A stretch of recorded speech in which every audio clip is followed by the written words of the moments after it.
જેમનું વિશ્વમાં નામ ગુંજે છે. ત્યારબાદ દારાસિંહભાઈ જેઓ મંદિરના શિલ્પકાર છે એમનું પરિમલભાઈ અને પ્રતિકભાઈ સ્વાગત કરશે. દારાસિંહભાઈ આવો.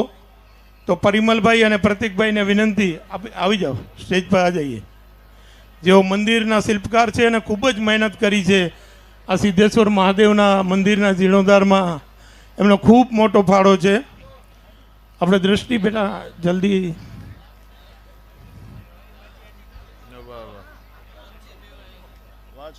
ત્યાર પછી હિતેશભાઈ, તેઓ પર મંદિરના શિલ્પકાર માટે ખૂબ જ મહેનત કરી છે. તો હું મેહુલભાઈ અને આશીષભાઈને વિનંતી કરું કે તેઓ હિતેશભાઈનું સન્માન કરશે.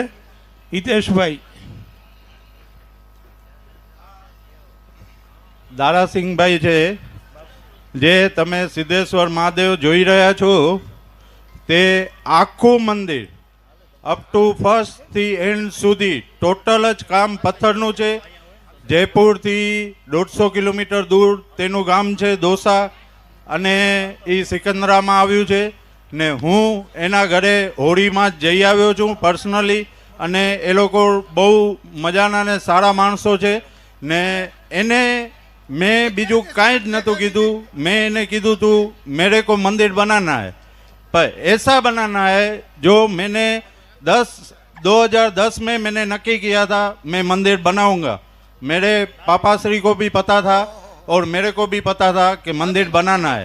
तो कैसा बनाना है, क्या बनाना है, मेरी मन की इच्छा 2010 से ऐसी थी कि मैं मंदिर बनाऊंगा तो ऐसा बनाऊंगा कि मांडवी में न हो ऐसा. और मंदिर बनाने के बाद मैं जो ये फंक्शन रखूंगा, भजन रखूंगा तो उस्मान भाई मीर का ही रखूंगा, दूसरा कुछ भी नहीं.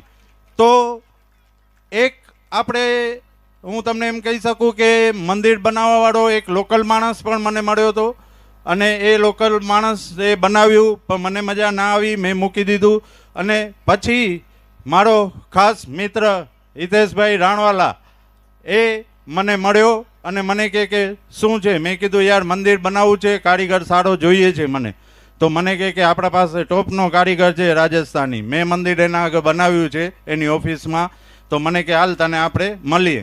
પછી ત્યારે દારાસિંહને મળ્યા અને મેં એના થ્રુ દારાસિંહથી મુલાકાત થઈ ને અમે દારાસિંહને મેં કીધું દારાસિંહ મંदिर. तो दारासिंहे મને વચન આપ્યું હતું કે सेठजी मंदिर का मेरे पे छोड़ दो, मैं मांडवी में आपका मंदिर का नाक बना के जाऊंगा.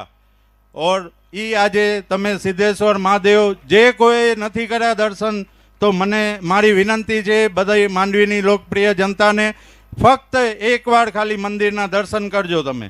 બસ હું બીજું વધારે નથી કહેતો, ખાલી એકવાર મંદિરના દર્શન કરજો એટલે તમે પોતે એનો પ્રભાવ, એની શક્તિ, એની ઉર્જા જે કાંઈ કહીએ એ. કારણ કે દારાસિંહને મેં કીધું, મેં તો દારાસિંહને એમ નહોતું કીધું તું આ કર, તું આ કર, તું આ કર, તું આલી મૂર્તિ બનાવ, આ મૂર્તિ બનાવ. મેં ખાલી એમ કીધું તું મને માંડવીનું નાક જોઈએ મંદિર. એ પોતે એમ કહેતો હતો કે सेठजी ये क्या है, मंदिर है क्या है. मैं जब से इधर घुसा हूँ तब से मैं सोचता कुछ हूँ, करता कुछ हूँ और हो कुछ जाता है. એવું એનું આમ મગજ પડાવીને ને જે વસ્તુ ન થવાની હતી એની પાસે એવા 17 દાખલા છે. મેં એના મોટે સાંભળ્યા છે, હું નથી કહેતો. એ મને પોતે કહેતો હતો કે सेठजी क्या है ये मंदिर में, मैंने ऐसा सोचा था और हो ऐसे गया. पर એ જે થઈ ગયું છે ને એ તમે પોતે જઈને તમે રૂબરૂ અનુભવ કરજો મંદિરમાં જઈને કે એ શું થયું છે.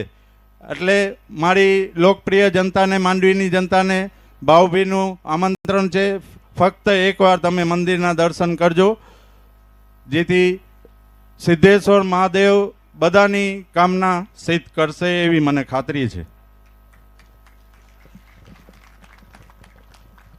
ત્યાર પછી હિતેશભાઈ મંદિરના શિલ્પકાર માટે આવેલા મેહુલભાઈ અને આશીષભાઈને વિનંતી કરું. સોરી, પરિમલભાઈએ જે ઈચ્છા વ્યક્ત કરી અને આખું મંદિર એમણે જળમૂળથી આખું પ્લાનિંગ ચેન્જ કર્યું. આખું મંદિરમાં ક્યાંય સિમેન્ટનો કે સ્ટીલનો ઉપયોગ નથી, આખા પથ્થરનો ઇન્ટરલોકિંગથી બનેલું મંદિર છે. એટલે ભૂકંપ હોય કે કાંઈ બી હોય, વર્ષોના વર્ષો આ મંદિર હલે બી નહીં. અને એમણે કીધું હતું કે જે બી ખર્ચો થાય આપણે કોઈ જ ચિંતા નથી, અને આ કારીગરે સાક્ષર કરી આપ્યું. Thank you. હિતેશભાઈને આપણે હું તો ભૂલી જ ન શકું એને, કારણ કે એના માધ્યમથી મને દારાસિંહનો પરિચય મળ્યો અને દારાસિંહે એ મને કરી બતાવ્યું. હું અને હિતેશભાઈ ફક્ત એની ઓફિસમાં ખાલી બસ આટલી જ વાત, બીજી કાંઈ વાત નહીં.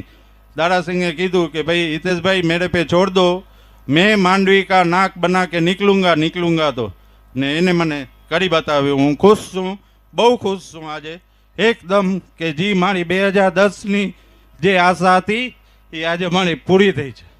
આ મારા આંસુ નથી, આ મારા ખુશીના આંસુ છે. આ મારા પપ્પા અત્યારે બધું જોઈ રહ્યા છે અને સાંભળી રહ્યા છે, આ એના આંસુ છે.